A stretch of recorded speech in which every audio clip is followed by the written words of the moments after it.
வணக்கம். இது ஐபிசி தமிழின் இன்றைய பிரதான செய்திகள். முதலில் தலைப்புச் செய்திகள்.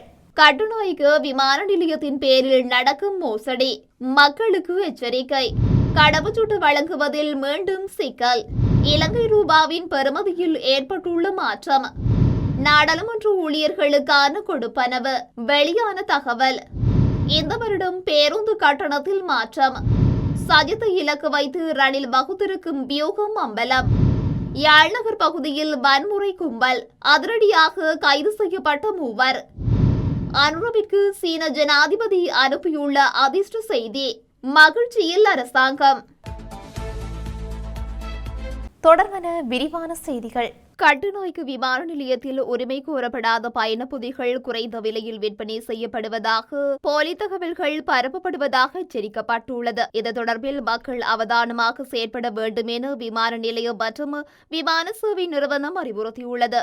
பயணப்பொதிகள் குறைந்த விலையில் விற்பனை செய்யும் செயற்பாடு விமான நிலையம் மற்றும் விமான சேவை நிறுவனத்தால் அங்கீகரிக்கப்படவில்லை என சுட்டிக்காட்டப்பட்டுள்ளது. உத்தியோகபூர்வமற்ற சமூக ஊடக பக்கங்கள் மற்றும் இணையதளங்களில் உரிமை கோரப்படாத பொதிகள் விற்பனைக்கு வழங்கப்படும் பதிவுகளை வெளியிடுவது குறித்து பல்வேறு முறைப்பாடுகள் கிடைத்துள்ளன. மோசடி குறித்து பொதுமக்கள் விழிப்புடன் இருக்குமாறும் இதுபோன்ற விளம்பரங்களுக்கு பதிலளிப்பதை தவிர்க்குமாறும் விமான நிலையம் மற்றும் விமான சேவை நிறுவனம் கேட்டுக் கொண்டுள்ளது. போலி சமூக ஊடக பதிவில் 645 ரூபாவிற்கு ஒரு சூட்கேஸ் கிடைக்கும். கட்டுநாயக்க விமான நிலையத்தில் 6 மாதங்களுக்கு மேலாக சேமித்து வைக்கப்பட்டிருந்த தொலைந்து போன பொதிகள் விற்பனை நடைபெறுவதாக தெரிவிக்கப்பட்டுள்ளமை குறிப்பிடத்தக்கது.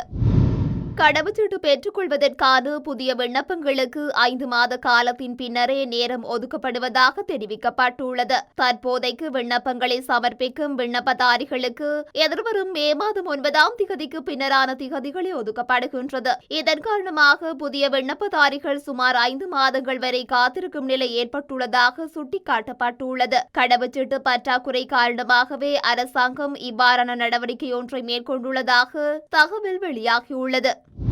இலங்கை மத்திய வங்கி ஒன்றிய நாளுக்கான நாணய மாற்று விகிதங்களை வெளியிட்டுள்ளது. இதன்படி அமெரிக்க டாலர் ஒன்றின் கொள்முதல் பெறுமதி 289 ரூபாவாகவும் விற்பனை பெறுமதி 297.58 ரூபாவாகவும் பதிவாகியுள்ளது. இதேவேளை யூரோ ஒன்றின் கொள்முதல் பெறுமதி 297.96 ரூபாவாகவும் விற்பனை பெறுமதி 310.29 ரூபாவாகவும் பதிவாகியுள்ளது. கனேடிய டாலர் ஒன்றின் கொள்முதல் பெறுமதி 199.66 ரூபாவாகவும் விற்பனை பெறுமதி 208.26 ரூபாவாகவும் பதிவாகியுள்ளது. ஆஸ்திரேலிய டாலர் ஒன்றின் கொள்முதல் பெறுமதி 177.65 ரூபாவாகவும் விற்பனை பெறுமதி 186.96 ரூபாவாகவும் பதிவாகியுள்ளமை குறிப்பிடத்தக்கது.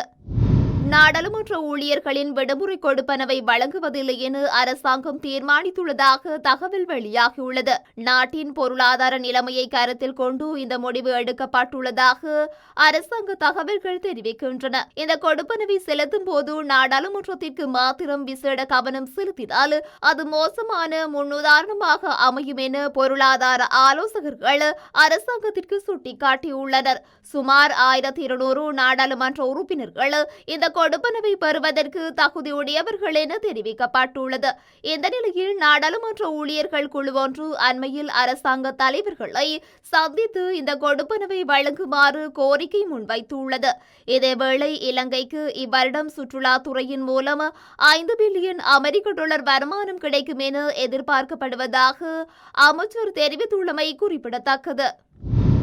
இந்த வருடம் ஜூலை மாதத்திற்குள் பேருந்து கட்டணங்களில் அதிகரிப்பு ஏற்படும் என இலங்கை தனியார் பேருந்து உரிமையாளர் சங்கத்தின் தலைவர் கெமுனு விஜயரத்ன தெரிவித்துள்ளார்.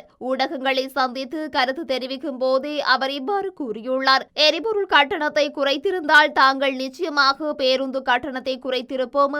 இந்த ஆண்டு தொடக்கத்தில் எரிபொருள் விலை குறைக்கப்படும் என நாங்கள் நம்பினோம். எனினும் அவ்வாறு நடக்கவில்லை எனவும் குறைந்தபட்சம் 30 ரூபாவினால் எரிபொருள் விலை குறைக்கப்பட்டால் தான் எங்களது பேருந்து கட்டணத்தை குறைக்க முடியும் எனவும் அவர் தெரிவித்துள்ளார். இதேவேளை பேருந்து உதிரி பாகங்களின் விலையும் அதிகரித்துள்ளதுடன் இதனால் தான் நாங்கள் கடுமையான நெருக்கடியில் உள்ளோம் எனவும் கூறியுள்ளார்.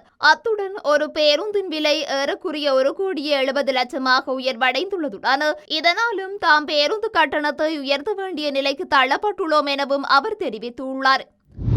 எதிர்வரும் உள்ளூராட்சி மன்ற தேர்தலில் சஜித் பிரேமதாசவையும் ஐக்கிய மக்கள் சக்தியையும் வீழ்ச்சியடைய செய்யும் நோக்கில் முன்னாள் ஜனாதிபதி ரணில் விக்ரமசிங்க முக்கியமான அரசியல் சூழ்ச்சியின் மையத்தில் இருப்பதாக தெரிவிக்கப்படுகின்றது. ஐக்கிய மக்கள் சக்தி மற்றும் அதன் சின்னமான தொலைபேசி சின்னத்தின் கீழ் போட்டியிடாமல் புதிய சின்னம் மற்றும் பரந்த கூட்டணியின் கீழ் போட்டியிடுவதற்கு அழுத்தம் கொடுக்கும் ரணில் வியூகம் வகித்து வருவதாகவும் கூறப்படுகின்றது. இதன்போது ரணில் விக்ரமசிங்கவுடன் நெருங்கிய தொடர்புகளை கொண்டிருப்பதாக நம்பப்படும் பல எஸ்ஜேபி நாடாளுமன்ற உறுப்பினர்கள் இந்த முயற்சிகளில் பங்கு வகிக்கின்றனர் என்றும் தகவல்கள் தெரிவிக்கின்றன. ரணிலின் முன்னைய நிர்வாகத்தின் போது இந்த நாடாளுமன்ற உறுப்பினர்கள் மதுபான உரிமம் மற்றும் பரவலாக்கப்பட்ட அரசாங்க நிதி போன்ற சலுகைகளால் பயனடைந்துள்ளதாகவும் தெரிவிக்கப்படுகின்றது. இந்த நிலையில் குறித்த நாடாளுமன்ற குழுவினர் தற்போது ரணில் விக்ரமசிங்கவின் அரசியல் நோக்கங்களுடன் ஐக்கிய தேசிய கட்சியுடன் ஒரு தேர்தல் கூட்டணிக்கு கலந்துரையாடி வருவதாகவும் தெரியவந்துள்ளது. யாழ்ப்பாண நகர் பகுதியில் இரவு வேளையில் முச்சக்கர வண்டியில் சாகசம் காட்டி வன்முறையில் ஈடுபட்டமை தொடர்பில் சந்தேகத்தின் அடிப்படையில் 3 பேர் காவல்துறையினரால் கைது செய்யப்பட்டுள்ளதுடன் 2 முச்சக்கர வண்டிகளும் கைப்பற்றப்பட்டுள்ளன. அரியாலை மற்றும் பொம்மைவெளி பகுதியைச் சேர்ந்த 3 யாழ்ப்பாண காவல்துறை புலனாய்வு பிரிவினரால் இன்றைய தினம் கைது செய்யப்பட்டனர். யாழ்ப்பாணத்தில் வன்முறை கும்பல் ஒன்று இளைஞர் ஒருவரை கீழே தள்ளிவிட்டு கொடூரமாக தாக்கும் காணொலி வெளியாகி அதிர்ச்சியை ஏற்படுத்தியுள்ளது. கடந்த 31ஆம் தேதி வருட இறுதி நாள் என்பதால் யாழ்ப்பாணத்தின் பல்வேறு பகுதிகளில் நிகழ்வுகள் நடைபெற்றன. இவ்வாறு நிகழ்வுகளில் கலந்து கொண்ட பின்னர் யாழ்ப்பாண நகர் பகுதியில் அமைந்துள்ள தனியார் பேருந்து தரிப்பு நிலையத்திற்கு வந்த கும்பல் ஒன்று அங்கு அட்டகாசம் புரிந்துள்ளது. அந்த கும்பலானது முச்சக்கர வண்டியின் ஒரு சில்லினை தூக்கி ஆபத்தான முறையில் வீதியின் குறுக்கே மறுக்காக ஓடியுள்ளது. அதன் பின்னர் குறித்த கும்பல் இளைஞர் ஒருவர் மீது தலைக்கவசம், கையில் உள்ள பொருட்கள், கைகால் என்பவற்றை பயன்படுத்தி கொலைவெறி தாக்குதலை மேற்கொண்டுள்ளது. இதனால் அந்த பகுதியில் பதற்றமான சூழ்நிலை ஏற்பட்டதுடன் குறித்த சம்பவம் மக்கள் மத்தியில் அதிர்ச்சியையும் பயத்தையும் தோற்றுவித்துள்ளது. இந்த சம்பவம் வடக்கு மாகாண ஆளுநர் மற்றும் வடக்கு மாகாண சிரேஷ்ட காவல்துறை அதிபர் தனபால ஆகியோரது கவனத்திற்கு கொண்டு செல்லப்பட்டுள்ளது. மேலும் இச்சம்பவம் குறித்து காவல்துறையினர் மேலதிக விசாரணைகளை முன்னெடுத்துள்ளனர். ஜனாதிபதி அனுருகுமார திசாநாயக்க தமது சீன பயணத்தில் முன்வைக்கும் ஒரு திட்டத்தை முழுமையாக செய்து கொடுக்க சீனா தயாராக இருப்பதாக சீன ஜனாதிபதி ஷி ஜின்பிங் உறுதியளித்துள்ளார். ஜனாதிபதியின் சீன பயணம் தொடர்பிலான திட்டங்களை வகுக்கும் நோக்கில் இலங்கை வந்திருந்த சீன மக்கள் அரசியல் ஆலோசனை மாநாட்டின் பிரதி தலைவர் கிங் போஜோங் சீன ஜனாதிபதியின் இந்த செய்தியை அனுருகுமார திசாநாயக்கவிடம் தெரிவித்துள்ளார். கடந்த மாதம் 15ஆம் தேதி முதல் 17ஆம் தேதி வரை 2 நாள் பயணமாக ஜனாதிபதி இந்தியா சென்றிருந்த தருணத்தில் கிங் போஜோங் இலங்கை வந்திருந்ததுடன் அரசாங்கத்தின் முக்கிய தரப்பினருடன் பேச்சுக்களில் ஈடுபட்டிருந்தார். கின் தலைமையிலான குழு ஜேவிபி தலைமையகத்திற்கு சென்று கலந்துரையாடல்களில் ஈடுபட்டிருந்ததுடன் இதுகுறித்து ஊடகங்களுக்கு விசேட அறிவிப்பு ஒன்றை வெளியிட்ட ஜேவிபியின் பொதுச் செயலாளர் டெல்வின் சில்வா சீன கம்யூனிஸ்ட் கட்சிக்கும் ஜேவிபிக்கும் இடையில் நீண்ட காலமாக நெருங்கிய தொடர்பு இருப்பதாக கூறியிருந்தார். ஜனாதிபதி இந்திய பயணத்தை முடித்துக் கொண்டு நாடு திரும்பியதும் கிங் தலைமையிலான சீன குழுவினர் ஜனாதிபதி செயலகத்தில் ஜனாதிபதியை சந்தித்தனர். அங்கு சீன ஜனாதிபதி ஷி ஜின்பிங்கின் விசேட செய்தியொன்றையும் கிங் ஜனாதிபதிக்கு தெரியப்படுத்தியுள்ளார்.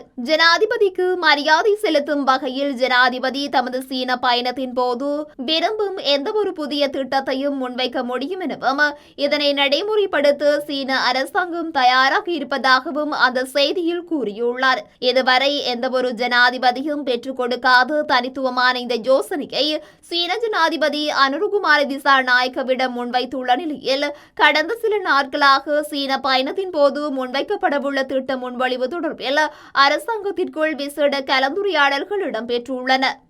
இத்துடன் இன்றைய பிரதான செய்திகள் நிறைவடைகின்றன. தொடர்ந்தும் செய்திகளை அறிந்து கொள்ள IBC தமிழ் நியூஸ் என்ற எமது யூடியூப் பக்கத்தினூடாக இணைந்திருங்கள். நன்றி.